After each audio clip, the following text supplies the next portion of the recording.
Good evening. I'm Pauline Frederick of NPR, moderator of this second of the historic debates of the 1976 campaign between Gerald R. Ford of Michigan, Republican candidate for president, and Jimmy Carter of Georgia, Democratic candidate for president. Thank you, President Ford, and thank you, Governor Carter, for being with us tonight. This debate takes place before an audience in the Palace of Fine Arts Theater in San Francisco. An estimated 100 million Americans are watching on television as well. San Francisco was the site of the signing of the United Nations Charter 31 years ago.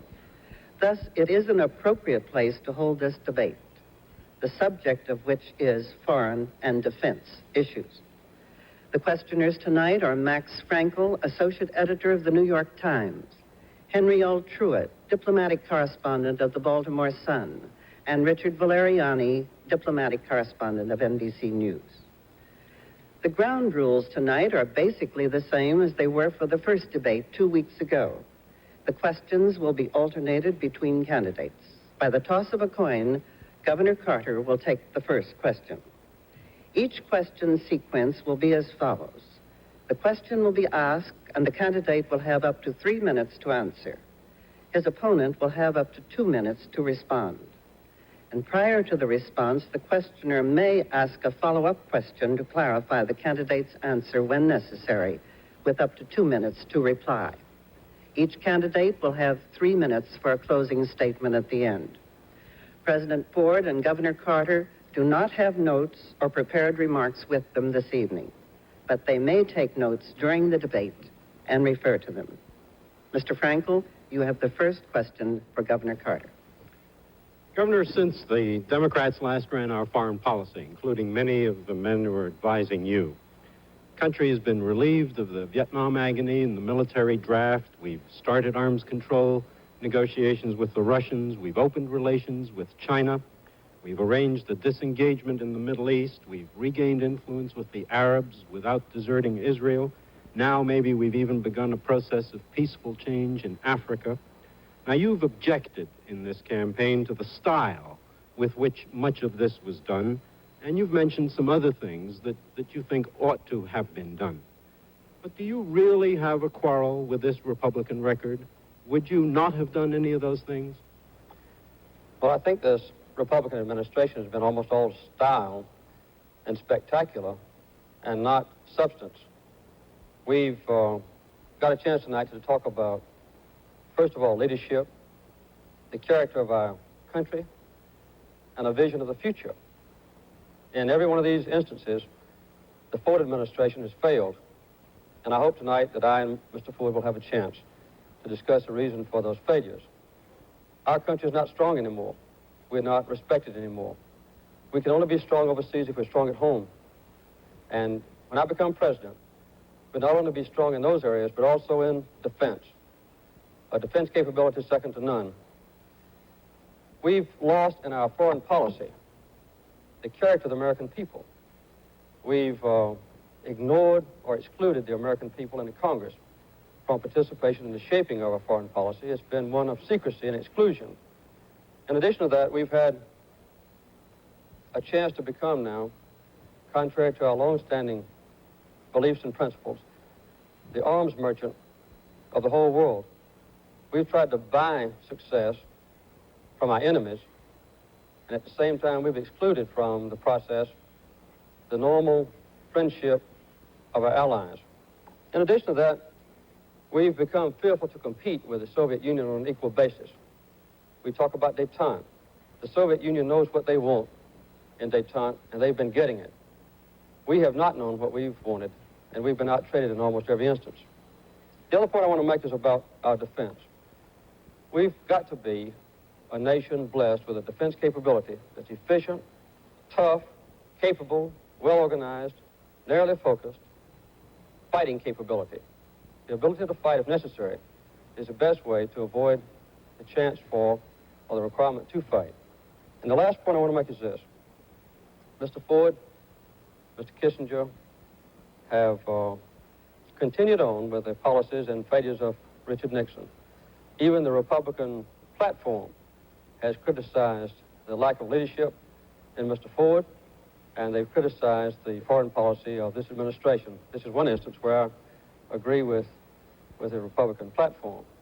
I might say this in closing, and that is that as far as foreign policy goes, Mr. Kissinger has been the president of his country. Mr. Ford has shown an absence of leadership and an absence of a grasp of what this country is and what it ought to be. That's got to be changed, and that is one of the major issues in this campaign of 1976. President Ford, would you like to respond? Governor Carter again is talking in broad generalities. Let me take just one question that he raises: the military strength and capability of the United States. Governor Carter in November of 1975 indicated that he wanted to cut the defense budget by $15 billion. A few months later, he said he wanted to cut the defense budget by $8 or $9 billion. And more recently, he talks about cutting the defense budget by $5 to $7 billion. There is no way you can be strong militarily and have those kind of reductions in our military appropriation. Now, let me just tell you a little story. About late October of 1975, I asked the then Secretary of Defense, Mr. Schlesinger, to tell me what had to be done if we were going to reduce the defense budget by $3 to $5 billion. A few days later, Mr. Schlesinger came back and said, if we cut the defense budget by $3 to $5 billion, we will have to cut military personnel by 250,000, civilian personnel by 100,000, jobs in America by 100,000. We would have to stretch out our aircraft procurement. We would have to reduce our naval construction program. We would have to reduce the research and development for the Army, the Navy, the Air Force, and Marines by 8%.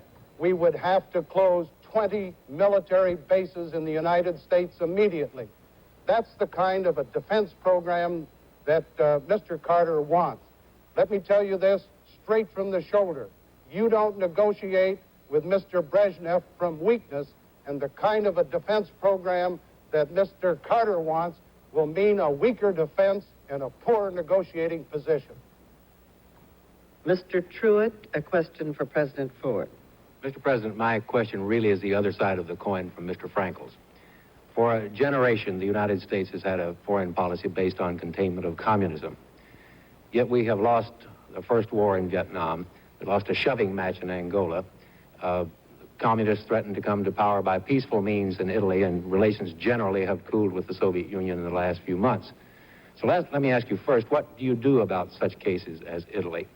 And secondly, does this general drift mean that we're moving back towards something like an old Cold War relationship with the Soviet Union? I don't believe we should move to a Cold War relationship. I think it's in the best interest of the United States and the world as a whole that the United States negotiate rather than go back to the Cold War relationship with the Soviet Union. I don't look at the picture as bleakly as you have indicated in your question, Mr. Truitt.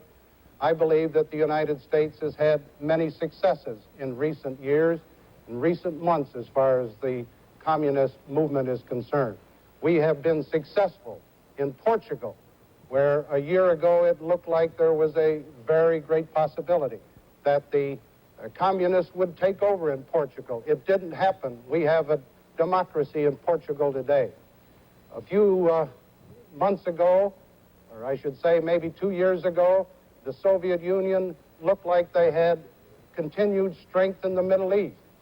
Today, according to Prime Minister Rabin, the Soviet Union is weaker in the Middle East than they have been in many, many years. The facts are, the Soviet Union relationship with Egypt is at a low level. The Soviet Union relationship with Syria is at a very low point. The United States today, according to Prime Minister Rabin of Israel, is at a peak in its influence and power in the Middle East. But let's turn for a minute to the Southern African operations that are now going on. The United States of America took the initiative in Southern Africa. We wanted to end the bloodshed in Southern Africa. We wanted to have the right of self-determination in Southern Africa. We wanted to have majority rule with the full protection of the rights of the minority. We wanted to preserve human dignity in Southern Africa. We have taken the initiative, and in Southern Africa today, the United States is trusted by the black frontline nations and black Africa. The United States is trusted by the other elements in Southern Africa. The United States foreign policy under this administration has been one of progress and success. And I believe that instead of talking about Soviet progress, we can talk about American successes. And may I make an observation, part of the question you asked, Mr. Truitt?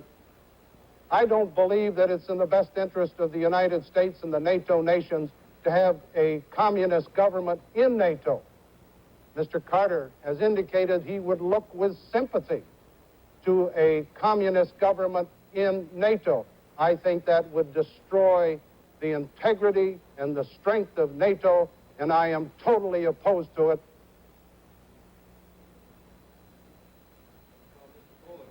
Unfortunately, I just made a statement that's not true. I have never advocated a communist government for Italy. That would obviously be a ridiculous thing for anyone to do who wanted to be president of this country. I think that this is an instance of deliberate distortion, and this has occurred also in the question about defense. As a matter of fact, I've never advocated any cut of $15 billion in our defense budget. As a matter of fact, Mr. Ford has made a political football out of the defense budget. About a year ago, he cut the Pentagon budget $6.8 billion. After he fired James Schlesinger, the political heat got so great that he added back about $3 billion. When Ronald Reagan won the Texas primary election, Mr. Ford added back another $1.5 billion. Immediately before the Kansas City Convention, he added back another $1.8 billion in the defense budget.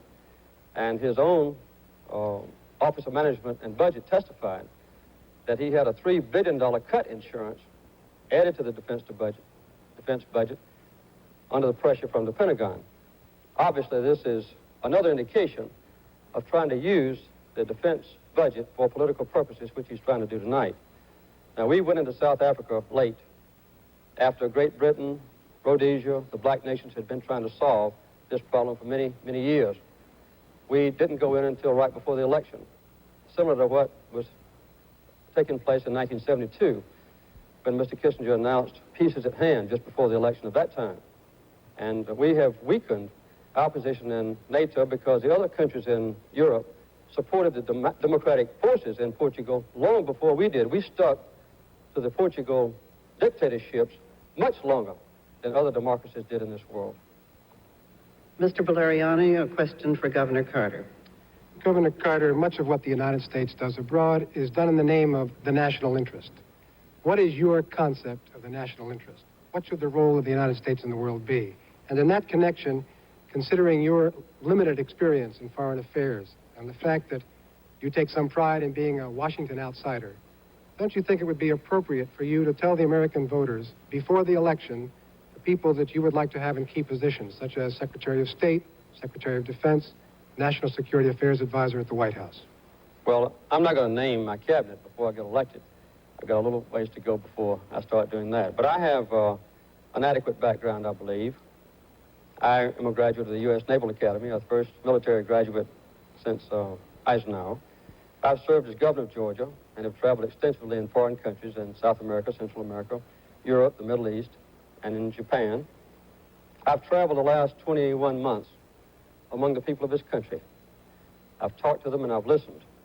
And I've seen it firsthand in a very vivid way, the deep hurt that's come to this country in the aftermath of Vietnam and Cambodia and Chile and Pakistan and Angola and Watergate, CIA revelations. What we were formerly so proud of, the strength of our country, its moral integrity, the representation in foreign affairs of what our people are, what our Constitution stands for, has been gone. And in the secrecy that has surrounded our foreign policy in the last few years, the American people, the Congress, have been excluded. I believe I know what this country ought to be. I've been one who's loved my nation, as many Americans do, and I believe that there's no limit placed on what we can be in the future if we can harness the tremendous resources, militarily, economically, and the stature of our people, the meaning of a constitution, in the future. Every time we've made a serious mistake in foreign affairs, it's been because the American people have been excluded from the process. If we can just tap the intelligence and ability, the sound common sense, and the good judgment of the American people, we can once again have a foreign policy to make us proud instead of ashamed. And I'm not going to exclude the American people from that process in the future, as Mr. Ford and Kissinger have done.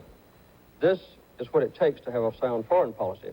Strong at home, strong defense, permanent commitments, not betray the principles of our country, and involve the American people in the Congress in the shaping of a foreign policy. Every time Mr. Ford speaks from a position of secrecy in negotiations and secret treaties that have been pursued and achieved, in supporting dictatorships, in ignoring human rights,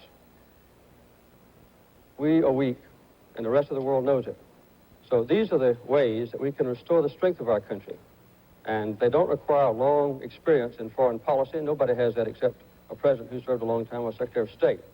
But my background, my experience, my knowledge of the people of this country, my commitment to our principles that don't change, those are the best bases to correct the horrible mistakes of this administration and restore our own country to a position of leadership in the world. How specifically, Governor, are you going to bring the American people into the decision-making process in foreign policy? What does that mean? First of all, I would quit conducting the decision-making process in secret, as has been a characteristic of Mr. Kissinger and Mr. Ford. In many instances, we've made agreements, like in Vietnam, that have been revealed later on to our embarrassment. Recently, Ian Smith, the president of Rhodesia, announced that he had unequivocal commitments from Mr. Kissinger that he could not reveal. The American people don't know what those commitments are. We've seen in the past the destruction of elected governments like in Chile and the strong support of military dictatorship there. These kinds of things have hurt us very much. I would restore the concept of the fireside chat, which was an integral part of the administration of Franklin Roosevelt. And I would also restore the involvement of the Congress. When Harry Truman was president, he was not afraid to have a strong Secretary of Defense. Dean Acheson, George Marshall were strong secretaries of state. But he also made sure that there was a bipartisan support. The members of Congress, Arthur Vandenberg, Walter George, were part of the process. And before our nation made a secret agreement, or before we made a bluffing statement, we were sure that we had the backing, not only of the President and the Secretary of State, but also of the Congress and the people. This is a responsibility of the President. And I think it's very damaging to our country for Mr. Ford to have turned over this responsibility to the Secretary of State. President Ford, do you have a response? Governor Carter again contradicts himself. He complains about secrecy, and yet he is quoted as saying that in the attempt to find a solution in the Middle East, that he would hold unpublicized meetings with the Soviet Union, I presume for the purpose of imposing a settlement on Israel and the Arab nations. But let me talk just a minute about what we've done to avoid secrecy in the Ford administration. After the United States took the initiative in working with Israel and with Egypt and achieving the Sinai II agreement, and I'm proud to say that not a single Egyptian or Israeli soldier has lost his life since the signing of the Sinai agreement. But at the time that I submitted the Sinai agreement to the Congress of the United States, I submitted every single document that was applicable to the Sinai II agreement. It was the most complete documentation by any president of any agreement signed by a president on behalf of the United States. Now, as far as meeting with the Congress is concerned, during the 24 months that I've been the President of the United States, I have averaged better than one meeting a month with responsible groups or committees of the Congress, both House and Senate.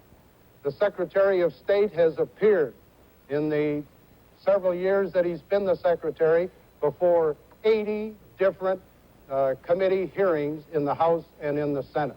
The Secretary of State has made better than 50 speeches all over the United States explaining American foreign policy. I have made myself at least 10 speeches in various parts of the country where I have discussed with the American people defense and foreign policy. Mr. Frankel, a question for President Ford. Mr. President, I'd like to explore a little more deeply our relationship with the Russians. They used to brag back in Khrushchev's day that because of their greater patience and because of our greed for business deals, that they would sooner or later get the better of us. Is it possible that despite some setbacks in the Middle East, they've proved their point? Our allies in France and Italy are now flirting with communism. We've recognized a permanent communist regime in East Germany. We've virtually signed in Helsinki an agreement that the Russians have dominance in Eastern Europe. We've bailed out Soviet agriculture with our huge grain sales. We've given them large loans, access to our best technology, and if the Senate hadn't interfered with the Jackson Amendment, maybe you would have given them even larger loans. Is that what you call a two-way street of traffic in Europe? I believe that we have negotiated with the Soviet Union since I've been president from a position of strength. And let me cite several examples. Shortly after I became president, in December of 1974, I met with General Secretary Brezhnev in Vladivostok, and we agreed to a mutual cap on the ballistic missile launchers at a ceiling of 2,400, which means that the Soviet Union, if that becomes a permanent agreement, will have to make a reduction in their launchers that they now have or plan to have. I negotiated at Vladivostok with Mr. Brezhnev a limitation on the MIRVing of their ballistic missiles at a figure of 1320, which is the first time that any president has achieved a cap either on launchers or on MIRVs. It seems to me that we can go from there to the grain sales. The grain sales have been a benefit to American agriculture. We have achieved a 5 3/4 year sale of a minimum of 6 million metric tons, which means that they have already bought about 4 million metric tons this year and are bound to buy another 2 million metric tons to take the grain and corn and wheat that the American farmers have produced in order to have full production. And these grain sales to the Soviet Union have helped us tremendously in meeting the costs of the additional oil and the oil that we have bought from overseas. If we turn to Helsinki, I'm glad you raised it, Mr. Frankel. In the case of Helsinki, 35 nations signed an agreement, including the Secretary of State for the Vatican. I can't under any circumstances believe that His Holiness the Pope would agree by signing that agreement that the 35 nations have turned over to the Warsaw Pact nations the domination of Eastern Europe. It just isn't true. And if Mr. Carter alleges that His Holiness, by signing that, has done it, he is totally inaccurate. Now, what has been accomplished by the Helsinki Agreement? Number one, we have an agreement where they notify us and we notify them of any military maneuvers that are to be undertaken. They have done it in both cases where they've done so. There is no Soviet domination of Eastern Europe, and there never will be under a Ford administration. I'm sorry, could I just follow? Did I understand you to say, sir, that the Russians are not using Eastern Europe as their own sphere of influence and occupying most of the countries there and making sure with their troops that it's a communist zone, whereas on our side of the line, the Italians and the French are still flirting with possibility? I don't believe, Mr. Frankel, that the Yugoslavians consider themselves dominated by the Soviet Union. I don't believe that the Romanians consider themselves dominated by the Soviet Union. I don't believe that the Poles consider themselves dominated by the Soviet Union. Each of those countries is independent, autonomous. It has its own territorial integrity. And the United States does not concede that those countries are under the domination of the Soviet Union. As a matter of fact, I visited Poland, Yugoslavia, and Romania to make certain that the people of those countries understood that the President of the United States and the people of the United States are dedicated to their independence, their autonomy, and their freedom. Governor Carter, have your response. Well, in the first place, I'm not criticizing His Holiness the Pope. I was talking about Mr. Ford. The fact is that secrecy has surrounded the decisions made by the Ford administration. In the case of the Helsinki Agreement, it may have been a good agreement at the beginning, but we have failed to enforce the so-called Basket 3 part, which ensures the right of people to migrate, to join their families, to be free, to speak out. The Soviet Union is still jamming Radio Free Europe. Radio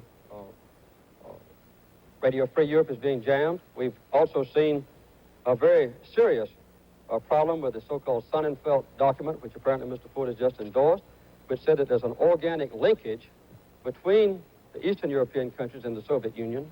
And I would like to see Mr. Ford convince the Polish Americans and the Czech Americans and the Hungarian Americans in this country that those countries don't live under the domination and supervision of the Soviet Union behind the Iron Curtain. We also have seen Mr. Ford exclude himself from access to the public. He hasn't had a tough cross-examination type press conference in over 30 days. One press conference he had without sound. He's also shown a weakness in yielding to pressure. The Soviet Union, for instance, put pressure on Mr. Ford, and he refused to see a symbol of human freedom recognized around the world, Alexander Solzhenitsyn. The Arabs have put pressure on Mr. Ford, and he's yielded, and he has permitted a boycott by the Arab countries of American businesses who trade with Israel, or who have American Jews owning or taking part in the management of American companies. His own Secretary of Commerce had to be subpoenaed by the Congress to reveal the names of businesses who were subject to this boycott. They didn't volunteer the information. He had to be subpoenaed. And the last thing I'd like to say is this. This grain deal with the Soviet Union in '72 was terrible, and Mr. Ford made up for it with 3 embargoes, one against our own ally in Japan. That's not the way to run our foreign policy, including international trade. Mr. Truitt, a question for Governor Carter. Governor, I'd like to pick up on that point, actually, and on your appeal for a greater measure of American idealism in foreign affairs. Foreign affairs come home to the American public pretty much in such issues as oil embargoes and grain sales, that sort of thing. Would you be willing to risk an oil embargo in order to promote human rights in Iran, Saudi Arabia, withhold arms from Saudi Arabia for the same purpose?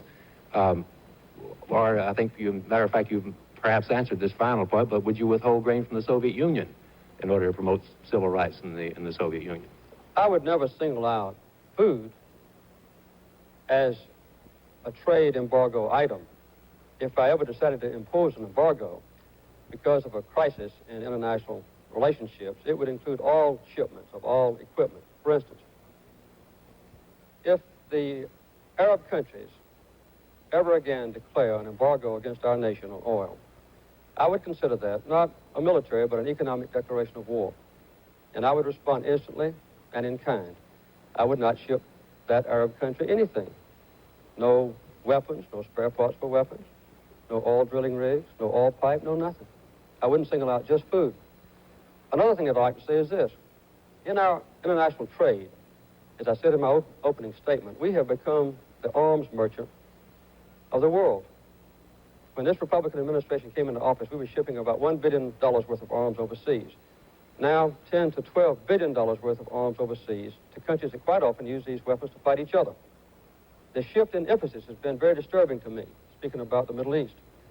Under the last Democratic administration, 60% of all weapons that went into the Middle East were for Israel.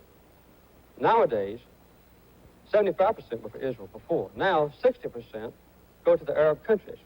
And this does not include Iran. If you include Iran, our present shipment of weapons to the Middle East, only 20% goes to Israel. This is a deviation from idealism.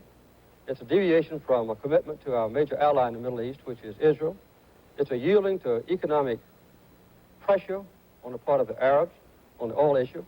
And it's also a tremendous indication that under the Ford administration, we have not addressed the energy policy adequately. We still have no comprehensive energy policy in this country. And it's an overall sign of weakness. When we are weak at home economically, high unemployment, high inflation, a confused government, a wasteful defense establishment, this encourages the kind of pressure that's been put on us successfully. It would have been inconceivable 10, 15 years ago for us to be brought to our knees with an Arab oil embargo. But it was done 3 years ago, and they're still putting pressure on us from the Arab countries to our discredit around the world. These are the weaknesses that I see, and I believe it's not just a matter of idealism. It's a matter of being tough. It's a matter of being strong. It's a matter of being consistent. Our priorities ought to be, first of all, to meet our own military needs, secondly, to meet the needs of our allies and friends, and only then should we ship military equipment to foreign countries. As a matter of fact, Iran is going to get 80 F-14s before we even meet our own Air Force orders for F-14s.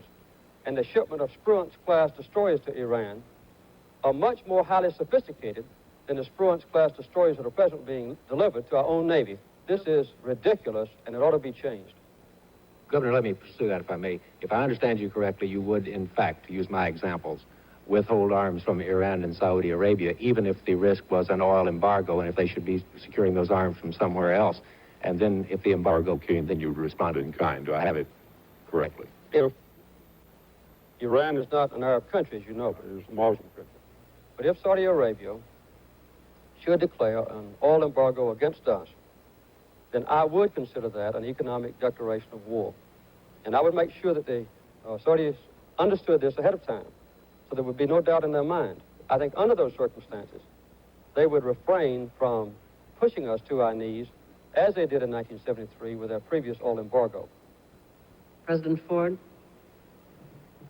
Governor Carter apparently doesn't realize that since I've been president, we have sold to the Israelis over $4 billion in military hardware. We have made available to the Israelis over 45% of the total economic and military aid since the establishment of Israel 27 years ago. So the Ford administration has done a good job in helping our good ally, Israel, and we're dedicated to the survival and security of Israel. I believe that Governor Carter doesn't realize the need and necessity for arms sales to Iran. He indicates he would not make those. Iran is bordered very extensively by the Soviet Union. Iran has Iraq as one of its neighbors. The Soviet Union and the communist-dominated government of Iraq are neighbors of Iran, and Iran is an ally of the United States. It's my strong feeling that we ought to sell arms to Iran for its own national security and as an ally, a strong ally of the United States. The history of our relationship with Iran goes back to the days of President Truman, when he decided that it was vitally necessary for our own security as well as that of Iran that we should help that country. And Iran has been a good ally. In 1973, when there was an oil embargo, Iran did not participate. Iran continued to sell oil to the United States. I believe that it's in our interest and in the interest of Israel and Iran and Saudi Arabia for the United States to sell arms to those countries. It's for their security as well as ours. Mr. Valeriani, a question for President Ford. Mr. President, the policy of your administration is to normalize relations with mainland China. Now, that means establishing at some point full diplomatic relations and obviously doing something about the mutual defense treaty with Taiwan. If you are elected, will you move to establish full diplomatic relations with Peking? And will you abrogate the Mutual Defense Treaty with Taiwan? And as a corollary, would you provide mainland China with military equipment if the Chinese were to ask for it? Our relationship with the People's Republic of China is based upon the Shanghai Communique of 1972. And that communique calls for the normalization of relations between the United States and the People's Republic. It doesn't set a time schedule. It doesn't make a determination as to how that relationship should be achieved in relationship to our current diplomatic recognition and obligations to the Taiwanese government. The Shanghai Communique does say that the differences between the People's Republic on the one hand and Taiwan on the other shall be settled by peaceful means. The net result is this administration, and during my time as the president for the next 4 years, we will continue to move for normalization of relations in the traditional sense, and we will insist that the disputes between Taiwan and the People's Republic be settled peacefully as was agreed in the Shanghai Communique of 1972. The Ford administration will not let down, will not eliminate or forget our obligation to the people of Taiwan. We feel that there must be a continued obligation to the people, to some 19 or 20 million people in Taiwan. And as we move during the next 4 years, those will be the policies of this administration. And, sir, the military equipment for the mainland Chinese? There is no policy of this government to give to the People's Republic or to sell to the People's Republic of China military equipment. I do not believe that we, the United States, should sell, give, or otherwise transfer military hardware to the People's Republic of China or any other communist nation such as the Soviet Union and the like. Governor Carter? I'd like to go back just one moment to the previous question where Mr. Ford, I think, confused the issue by trying to say that we are shipping Israel 40% of our aid. As a matter of fact, during this current year, we are shipping Iran, have contracted to ship to Iran about $7.5 billion worth of arms, and also to Saudi Arabia about $7.5 billion worth of arms. Also in 1975, we almost brought Israel to their knees after the Yom Kippur War by the so-called reassessment of our relationship to Israel. We, in effect, tried to make Israel the scapegoat for the problems in the Middle East. And this weakened our relationships with Israel a great deal and put a cloud on the total commitment that our people feel toward the Israelis. There ought to be a clear, unequivocal commitment without change to Israel. In the Far East, I think we need to continue to be strong. And I would certainly pursue the normalization of relationships with the People's Republic of China. We opened up a great opportunity in 1972, which has pretty well been frittered away under Mr. Ford. That ought to be a constant inclination toward friendship. But I would never let that friendship with the People's Republic of China stand in the way of the preservation of the independence and freedom of the people on Taiwan. Mr. Frankel, a question for Governor Carter. Governor, we always seem in our elections, and maybe in between too, to argue about who can be tougher in the world. Give or take a few $billion, give or take one weapon systems, our leading politicians, and I think you two gentlemen, seem to settle roughly on the same strategy in the world at roughly the same Pentagon budget cost. How bad do things have to get in our own economy? Or how much backwardness and hunger would it take in the world to persuade you that our national security and our survival require very drastic cutbacks in arms spending and dramatic new efforts in other directions? Well, always in the past, we've had an ability to have a strong defense and also to have a strong domestic economy, and also to be strong in our reputation and influence within the community of nations. These characteristics of our country have been endangered under Mr. Ford. We are no longer respected. In a showdown vote in the United Nations or in any other international council, we're lucky to get 20% of the other nations to vote with us. Our allies feel that we've neglected them. The so-called Nixon shocks against Japan have weakened our relationships there. Under this administration, we've also had an inclination to keep separate the European countries, thinking that if they are separate, then we can dominate them and proceed with our secret, Lone Ranger type diplomatic efforts. I would also like to point out that we in this country have let our economy go down the drain. The worst inflation since the Great Depression, the highest unemployment of any developed nation of the world. We have a higher unemployment rate in this country than Great Britain, than West Germany. Our unemployment rate is twice as high as it is in Italy. It's 3 or 4 times as high as it is in Japan. And that terrible circumstance in this country is exported overseas. We comprise about 30% of the world's economic, trade, power, influence. And when we're weak at home, weaker than all our allies, that weakness weakens the whole free world. So strong economy is very important. Another thing that we need to do is to reestablish the good relationships that we ought to have between the United States and our natural allies and friends. They have felt neglected. And using that base of strength, and using the idealism, the honesty, the predictability, the commitment, the integrity of our own country, that's where our strength lies. And that would permit us to deal with a developing nation in a position of strength.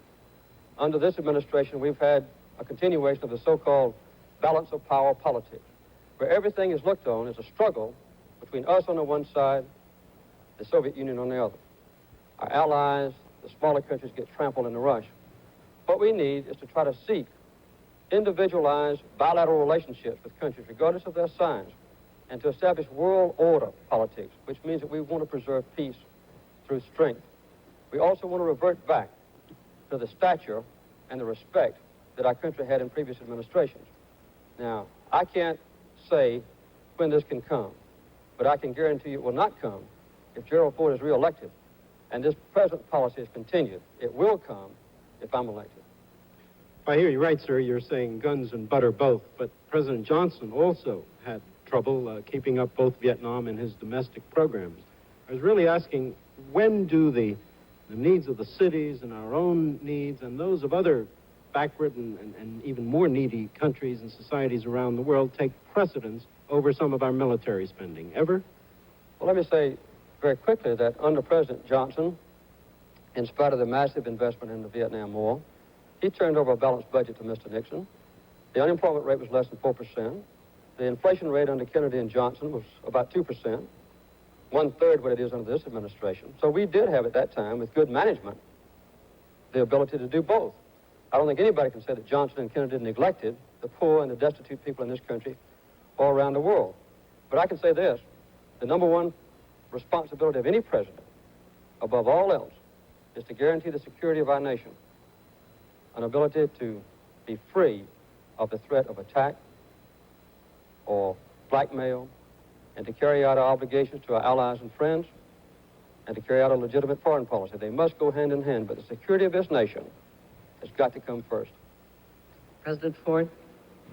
Let me say very categorically, you cannot maintain the security and the strength of the United States with the kind of defense budget cuts that Governor Carter has indicated. In 1975, he wanted to cut the budget $15 billion. He's now down to a figure of $5 to $7 billion. Reductions of that kind will not permit the United States to be strong enough to deter aggression and maintain the peace.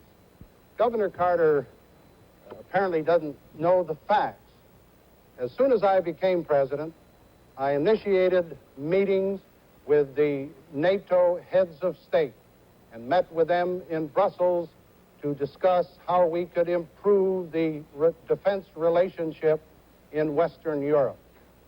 In November of 1975, I met with the leaders of the 5 industrial nations in France for the purpose of seeing what we could do acting together to meet the problems of the coming recession. In Puerto Rico this year, I met with 6 of the leading industrial nations' heads of state to meet the problem of inflation so we would be able to solve it before it got out of hand. I have met with the heads of government bilaterally as well as multilaterally. Our relations with Japan have never been better. I was the first United States president to visit Japan.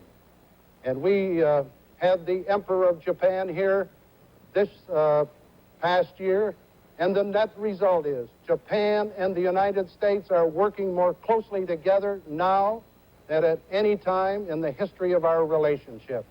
You can go around the world, and let me take Israel for example. Just recently, President Rabin said that our relations were never better. Mr. Truitt, a question for President Ford. Mr. President, you referred earlier to your meeting with Mr. Brezhnev at Vladivostok in 1974. You agreed on that occasion to try to achieve another strategic arms limitation SALT agreement within the year. Nothing happened in 1975, or not very much publicly at least, and those talks are still dragging, and things got quieter as the current season approached. Is there a bit of politics involved there, perhaps on both sides, or perhaps more important, are interim weapons developments, and I'm thinking of such things as the cruise missile and the Soviet SS-20 intermediate range rocket, making SALT irrelevant, bypassing the SALT negotiations? First, we have to understand that SALT I expires October 3rd, 1977. Mr. Brezhnev and I met in Vladivostok in December of 1974 for the purpose of trying to take the initial steps so we could have a SALT II agreement that would go to 1985. As I indicated earlier, we did agree on a 2,400 limitation on launchers of ballistic missiles. That would mean a cutback in the Soviet program. It would not interfere with our own program. At the same time, we put a limitation of 1,320 on MIRVs. Our technicians have been working since that time in Geneva, trying to put into technical language an agreement that can be verified by both parties.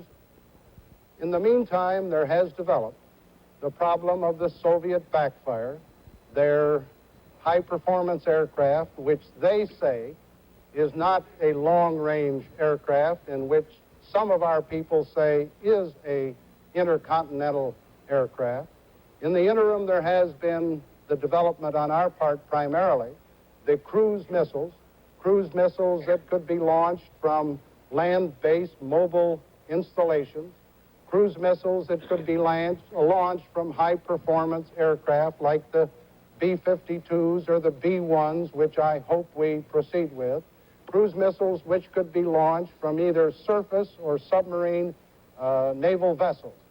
Those gray area weapon systems are creating some problems in the agreement for a SALT II negotiation.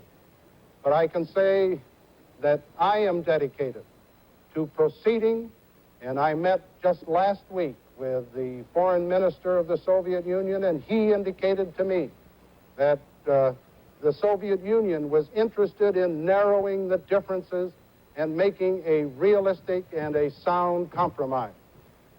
I hope and trust in the best interest of both countries and in the best interest of all people throughout this globe that the Soviet Union and the United States can make a mutually beneficial agreement.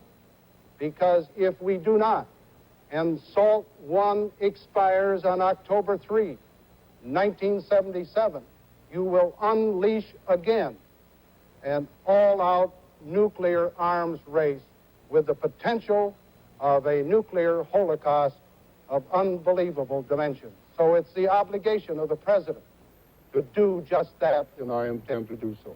Mr. President, let me follow that up by, I'll submit that the cruise missile adds a a whole new dimension to the arms competition. And then cite a statement by your office to the Arms Control Association a few days ago in which you said that the cruise missile might eventually be included in a comprehensive arms limitation agreement, but that in the meantime it was an essential part of the American strategic arsenal. Now, may I assume from that that you're tending to exclude the cruise missile from the next SALT agreement, or is it still negotiable in that context? I believe that the cruise missiles which we are now developing in research and development across the spectrum, from air, from the sea, or from the land, can be included within a SALT II agreement. They are a new weapon system that has a great potential, both conventional and nuclear armed. At the same time, we have to make certain that the Soviet Union's backfire, which they claim is not an intercontinental aircraft, and which some of our people contend is, must also be included if we are to get the kind of an agreement which is in the best interest of both countries. And I really believe that it's far better for us and for the Soviet Union, and more importantly for the people around the world, that these two superpowers find an answer for a SALT II agreement before October 3, 1977. I think goodwill on both parts, hard bargaining by both parties, and a reasonable compromise will be in the best interest of all parties. Governor Carter? Well, Mr. Ford acts like he's running for president for the first time. He's been in office 2 years, and there has been absolutely no progress made toward a new SALT agreement. He has learned the date of the expiration of SALT I, apparently. We've seen in this world a development of a tremendous threat to us. As a nuclear engineer myself, I know the limitations and capabilities of atomic power. I also know that as far as the human beings on this earth are concerned, that the non-proliferation of atomic weapons is number one. Only the last few days, with the election approaching, has Mr. Ford taken any interest in a non-proliferation movement. I advocated last May in a speech at the United Nations that we move immediately as a nation to declare a complete moratorium on the testing of all nuclear devices, both weapons and peaceful devices, that we not ship any more atomic fuel to a country that refuses to comply with strict controls over the waste which can be reprocessed into explosives. I've also advocated that we stop the sale by Germany and France of reprocessing plants to Pakistan and Brazil. Mr. Ford hasn't moved on this. We also need to provide an adequate supply of enriched uranium. Mr. Ford, again, under pressure from the atomic energy lobby, has insisted that this reprocessing, or rather re-enrichment, be done by private industry and not by the existing government plants.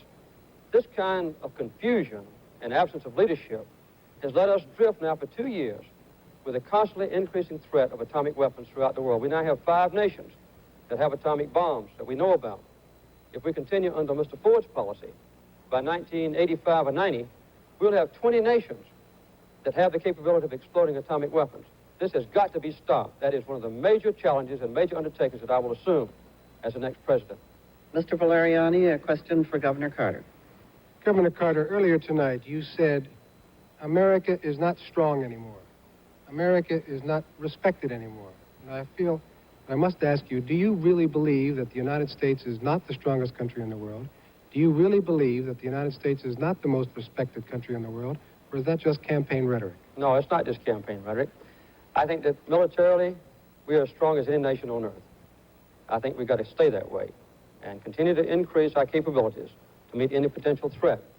But as far as strength derived from commitment to principles, as far as strength derived from the unity within our country, as far as strength derived from the people, the Congress, the Secretary of State, the President, sharing in the evolution and carrying out of a foreign policy, as far as strength derived from the respect of our own allies and friends, their assurance that we will be staunch in our commitment, that we will not deviate, and that we'll give them adequate attention. As far as strength derived from doing what's right, caring for the poor, providing food, becoming the breadbasket of the world instead of the arms merchant of the world, in those respects, we are not strong. Also, we'll never be strong again overseas unless we're strong at home. And with our economy in such terrible disarray and getting worse by the month, we've got 500,000 more Americans unemployed today than we had 3 months ago.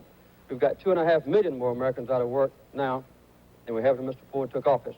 This kind of deterioration in our economic strength is bound to weaken us around the world. And we not only have problems at home, but we export those problems overseas. So as far as the respect of our own people toward our own government, as far as participation in the shaping of concepts and commitments, as far as the trust of our country among the nations of the world, as far as dependence of our country in meeting the needs and obligations that we've expressed to our allies, as far as the respect of our country, even among our potential adversaries, we are weak. Potentially, we're strong. Under this administration, that strength has not been realized. President Ford. Governor Carter brags about the unemployment during Democratic administrations and condemns the unemployment at the present time. I must remind him that we're at peace, and during the period that he brags about unemployment being low, the United States was at war. Now, let me correct one other comment that Governor Carter has made. I have recommended to the Congress that we develop the uranium enrichment plant at Portsmouth, Ohio, which is a publicly owned U.S. government facility, and have indicated that the private program which would follow on in Alabama is one that may or may not be constructed, but I am committed to the one at Portsmouth, Ohio. The governor also talks about morality in foreign policy. The foreign policy of the United States meets the highest standards of morality. What is more moral than peace? And the United States is at peace today. What is more moral in foreign policy than for the administration to take the lead in the World Food Conference in Rome in 1974, when the United States committed 6 million metric tons of food, over 60% of the food committed for the disadvantaged and underdeveloped nations of the world. The Ford administration wants to eradicate hunger and disease in our underdeveloped countries throughout the world. What is more moral than for the United States under the Ford administration to take the lead in Southern Africa, in the Middle East? Those are initiatives in foreign policy which are of the highest moral standard, and that is indicative of the foreign policy of this country. Mr. Frankel, a question for President Ford. Mr. President, can we stick with morality? For a lot of people, seems to cover a bunch of sins. Mr. Nixon and Mr. Kissinger used to tell us that instead of morality, we had to worry in the world about living with and letting live all kinds of governments that we really didn't like. North and South Korean dictators, Chilean fascists, Chinese communists, Iranian emperors, and so on. They said the only way to get by in a wicked world was to treat others on the basis of how they treated us, and not how they treated their own people. But more recently, we seem to have taken a different tack. We seem to have decided that it is part of our business to tell the Rhodesians, for instance, that the way they're treating their own black people is wrong and they've got to change their government. We put pressure on them. We were rather liberal in our advice to the Italians as to how to vote. Is this a new foreign policy in the making? Can we expect that you are now going to turn to South Africa and force them to change their government, to intervene in similar ways to end the bloodshed, as you called it, say, in Chile or Chilean prisons, and to throw our weight around for the values that we hold dear in the world? I believe that our foreign policy must express the highest standards of morality. And the initiatives that we took in Southern Africa are the best examples of what this administration is doing, and will continue to do in the next 4 years. If the United States had not moved when we did in Southern Africa, there's no doubt there would have been an acceleration of bloodshed in that tragic part of the world. If we had not taken our initiative, it's very, very possible that the government of Rhodesia would have been overrun, and that the Soviet Union and the Cubans would have dominated Southern Africa. So the United States, seeking to preserve the principle of self-determination, to eliminate the possibility of bloodshed, to protect the rights of the minority as we insisted upon the rights of the majority, I believe followed the good conscience of the American people in foreign policy. And I believe that we have used our skill. Secretary of State Kissinger has done a superb. There would have been an acceleration of bloodshed in that tragic part of the world. If we had not taken our initiative, it's very, very possible that the government of Rhodesia would have been overrun, and that the Soviet Union and the Cubans would have dominated Southern Africa. So the United States, seeking to preserve the principle of self-determination, to eliminate the possibility of bloodshed, to protect the rights of the minority as we insisted upon the rights of the majority, I believe followed the good conscience of the American people in foreign policy. And I believe that we have used our skill. Secretary of State Kissinger has done a superb job in working with the black African nations, the so-called frontline nations. He has done a superb job in getting the Prime Minister of South Africa, Mr. Forrester, to agree that the time had come for a solution to the problem of Rhodesia. Secretary Kissinger, in his meeting with Prime Minister Smith of Rhodesia, was able to convince him that it was in the best interests of whites as well as blacks in Rhodesia to find an answer for a transitional government and then a majority government. This is a perfect example of the kind of leadership that the United States under this administration has taken. And I can assure you that this administration will follow that high moral principle in our future efforts in foreign policy, including our efforts in the Middle East, where it is vitally important because the Middle East is the crossroads of the world. There have been more disputes, and it's an area where there's more volatility than any other place in the world. But because Arab nations and the Israelis trust the United States, we were able to take the lead in the Sinai II agreement.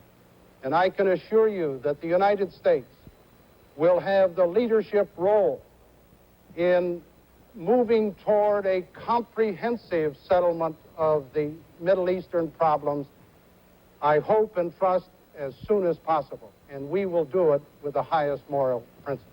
Mr. President, just clarify one point. There are lots of majorities in the world that feel they're being pushed around by minority governments. And are you saying they can now expect to look to us for not just good cheer, but throwing our weight on their side in South Africa or on Taiwan or in Chile to help change their governments as in Rhodesia?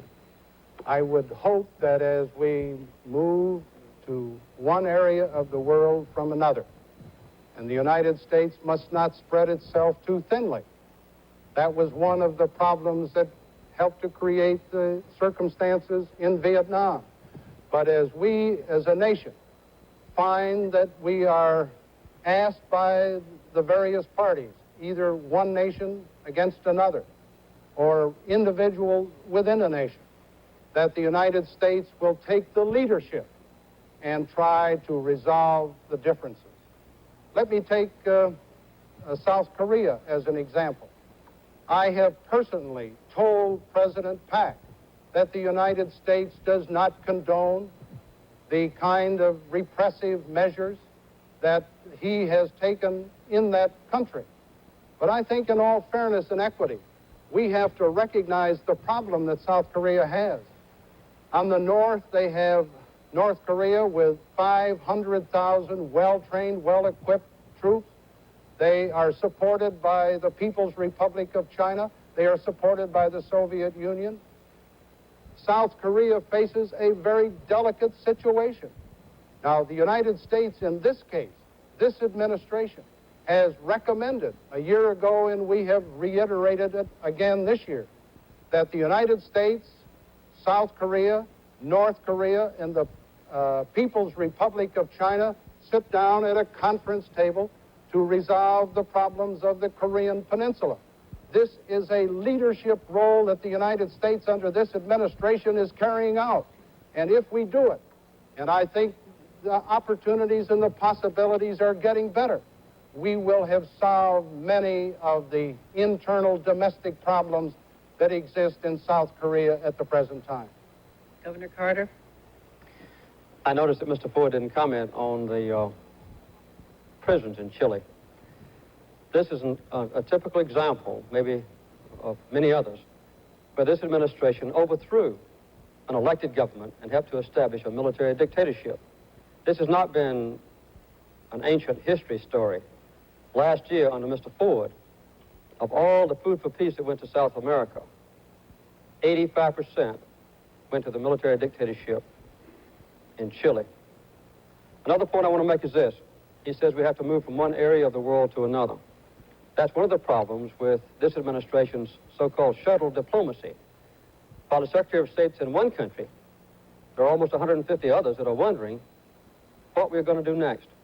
What will be the next secret agreement? We don't have a comprehensive, understandable foreign policy that deals with world problems or even regional problems. Another thing that concerned me was what Mr. Ford said about unemployment, that insinuating that under Johnson and Kennedy, that unemployment could only be held down when this country is at war. Karl Marx said that the free enterprise system in a democracy can only continue to exist when they are at war or preparing for war. Karl Marx was a grandfather of communism. I don't agree with that statement. I hope Mr. Ford doesn't either. He has put pressure on the Congress, and I don't believe Mr. Ford would even deny this, to hold up on non-proliferation legislation until the Congress agreed for an $8 billion program for private industry to start producing enriched uranium. And the last thing I want to make is this. He talks about peace, and I'm thankful for peace. We were peaceful when Mr. Ford went into office, but he and Mr. Kissinger and others tried to start a new Vietnam and Angola, and it was only the outcry of the American people and the Congress when this secret deal was discovered that prevented our renewed involvement in that conflagration which was taking place there. Gentlemen, I'm sorry to say we do not have time enough for two complete sequences of questions. We now have only 12 minutes left. Therefore, I would like to ask for shorter questions and shorter answers. And we also will drop the follow-up question. Each candidate may still respond, of course, to the other's answer. Mr. Truitt, question for Governor Carter. Governor Carter, before this event, the most communications I received concerned Panama. Would you, as president, be prepared to sign a treaty which, at a fixed date, yielded administrative and economic control of the canal zone and shared defense, which, as I understand it, is the position the United States took in 1974? Well, here again, the Panamanian question is one that's been confused by Mr. Ford. He had directed his diplomatic representative to yield to the Panamanians full sovereignty over the Panama Canal Zone at the end of a certain period of time. When Mr. Reagan raised this question in Florida, Mr. Ford not only disavowed his instructions, but he also even dropped, parenthetically, the use of the word daytime. I would never give up complete control or practical control of the Panama Canal Zone, but I would continue to negotiate with the Panamanians. When the original treaty was signed back in the early 1900s, when Theodore Roosevelt was president, Panama retains sovereignty over the Panama Canal Zone. We retain control as though we had sovereignty. Now, I would be willing to go ahead with negotiations. I believe that we could share more fully responsibilities for the Panama Canal Zone with Panama. I would be willing to continue to raise the payment for shipment of goods through the Panama Canal Zone. I might even be willing to reduce to some degree our military emplacements in the Panama Canal Zone. But I would not relinquish practical control of the Panama Canal Zone anytime in the foreseeable future. President Ford. The United States must and will maintain complete access to the Panama Canal. The United States must maintain a defense capability of the Panama Canal. And the United States will maintain our national security interest in the Panama Canal. The negotiations for the Panama Canal started under President Johnson and have continued up to the present time. I believe those negotiations should continue, but there are certain guidelines that must be followed, and I've just defined them. Let me take just a minute to comment on something that Governor Carter said. On non-proliferation, in May of 1975, I called for a conference of nuclear suppliers. That conference has met 6 times. In May of this year, Governor Carter took the first initiative approximately 12 months after I had taken my initiative a year ago. Mr. Valeriani, a question for President Ford. Mr. President, the Government Accounting Office has just put out a report suggesting that you shot from the hip in the Mayaguez rescue mission and that you ignored diplomatic messages saying that a peaceful solution was in prospect. Why didn't you do more diplomatically at the time? And a related question, did the White House try to prevent the release of that report? The White House did not prevent the release of that report. On July 12th of this year, we gave full permission for the release of that report. I was very disappointed in the fact that the GAO released that report because I think it interjected partisan politics at the present time. But let me comment on the report. Somebody who sits in Washington, D.C. 18 months after the Mayaguez incident can be a very good grandstand quarterback. And let me make another observation. This morning, I got a call from the skipper of the Mayaguez. He was furious because he told me that it was the action of me, President Ford, that saved the lives of the crew of the Mayaguez. And I can assure you that if we had not taken the strong and forceful action that we did, we would have been criticized very, very severely for sitting back and not moving. Captain Miller is thankful. The crew is thankful. We did the right thing. It seems to me that those who sit in Washington 18 months after the incident are not the best judges of the decision-making process that had to be made by the National Security Council and by myself at the time the incident was developing in the Pacific. Let me assure you that we made every possible overture to the People's Republic of China and through them to the Cambodian government. We made diplomatic protests to the Cambodian government through the United Nations. Every possible diplomatic means was utilized. But at the same time, I had a responsibility, and so did the National Security Council, to meet the problem at hand. And we handled it responsibly, and I think Captain Miller's testimony to that effect is the best evidence. Governor Carter. Well, I'm reluctant to comment on the recent report. I haven't read it. I think the American people have only one requirement, that the facts about Mayaguez be given to them accurately and completely. Mr. Ford has been there for 18 months. He had the facts that were released today, immediately after the Mayaguez incident. I understand that the report today is accurate. Mr. Ford has said, I believe that it was accurate, and that the White House made no attempt to block the issuing of that report. I don't know if that's exactly accurate or not. I understand that both the Department of State and the Defense Department have approved the accuracy of today's report, or yesterday's report, and also the National Security Agency. I don't know what was right or what was wrong or what was done. The only thing I believe is that whatever the knowledge was that Mr. Ford had should have been given to the American people 18 months ago, immediately after the migrant incident occurred. This is what the American people want. When something happens that endangers our security, or when something happens that threatens our stature in the world, or when American people are endangered by the actions of a foreign country, just 40 sailors on the Mayaguez, we obviously have to move aggressively and quickly to rescue them. But then, after the immediate action is taken, I believe the President has an obligation to tell the American people the truth and not wait 18 months later for the report to be issued. Gentlemen, at this time, we have time for only two very short questions. Mr. Frankel, a question for Governor Carter. Governor Carter, if the price of gaining influence among the Arabs is closing our eyes a little bit to their boycott against Israel, how would you handle that? I believe that the boycott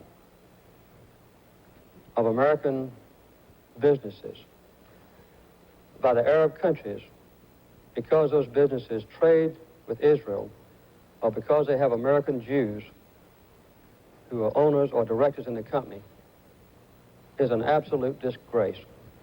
This is the first time that I remember in the history of our country when we've let a foreign country circumvent or change our Bill of Rights. I'll do everything I can as president to stop the boycott of American businesses by the Arab countries. It's not a matter of diplomacy or trade with me. It's a matter of morality. And I don't believe that the Arab countries will pursue it when we have a strong president who will protect the integrity of our country, the commitment of our Constitution and Bill of Rights, and protect people in this country who happen to be Jews. It may later be Catholics, it may later be Baptists who are threatened by some foreign country.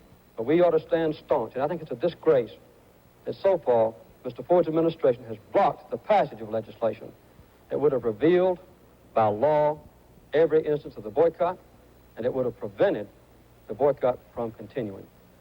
President Ford? Again, Governor Carter is inaccurate. The Arab boycott action was first taken in 1952.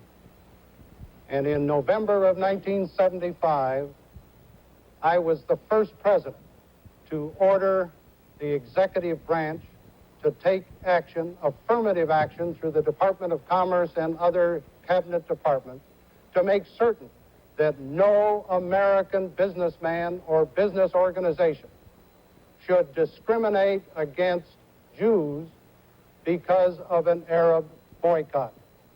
And I might add that my administration, and I'm very proud of it, is the first administration that has taken an antitrust action against companies in this country that have allegedly cooperated with the Arab boycott. Just on Monday of this week, I signed a tax bill that included an amendment that would prevent companies in the United States from taking a tax deduction if they have in any way whatsoever cooperated with the Arab boycott. And last week, when we were trying to get the Export Administration Act through the Congress, necessary legislation, my administration went to Capitol Hill and tried to convince the House and the Senate that we should have an amendment on that legislation which would take strong and effective action against those who participate or cooperate with the Arab boycott. One other point. Because the Congress failed to act, I am going to announce tomorrow that the Department of Commerce will disclose those companies that have participated in the Arab boycott. This is something that we can do. The Congress failed to do it, and we intend to do it.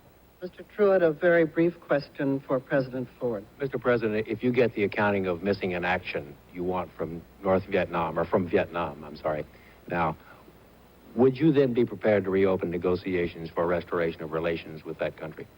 Let me restate our policy. As long as Vietnam, North Vietnam, does not give us a full and complete accounting of our missing in action, I will never go along with the admission of Vietnam to the United Nations. If they do give us a bona fide, complete accounting of the 800 MIAs, then I believe that the United States should begin negotiations for the admission of Vietnam to the United Nations, but not until they have given us the full accounting of our MIA. Governor Carter. One of the most embarrassing failures of the Ford administration, and one that touches specifically on human rights, is his refusal to appoint a presidential commission to go to Vietnam, to go to Laos, to go to Cambodia, and try to trade for the release of information about those who are missing in action in those wars. This is what the families of MIAs want. So far, Mr. Ford has not done it. We've had several fragmentary efforts by members of the Congress and by private citizens. Several months ago, the Vietnam government said, we are ready to sit down and negotiate for release of information on MIAs. So far, Mr. Ford has not responded. I also would never normalize relationships with Vietnam, nor permit them to join the United Nations until they've taken this action. But that's not enough. We need to have an active and aggressive action on part of the president, the leader of this country, to seek out every possible way to get that information, which has kept the MIA families in despair and doubt, and Mr. Ford has just not done it. Thank you, Governor Carter. That completes the questioning for this evening. Each candidate now has up to 3 minutes for a closing statement. It was determined by the toss of a coin that Governor Carter would take the first question, and he now goes first with his closing remarks. Governor Carter. The purpose of this debate and the outcome of the election will determine three basic things: leadership, upholding the principles of our country, and proper priorities and commitments for the future. This election will also determine what kind of world we leave our children.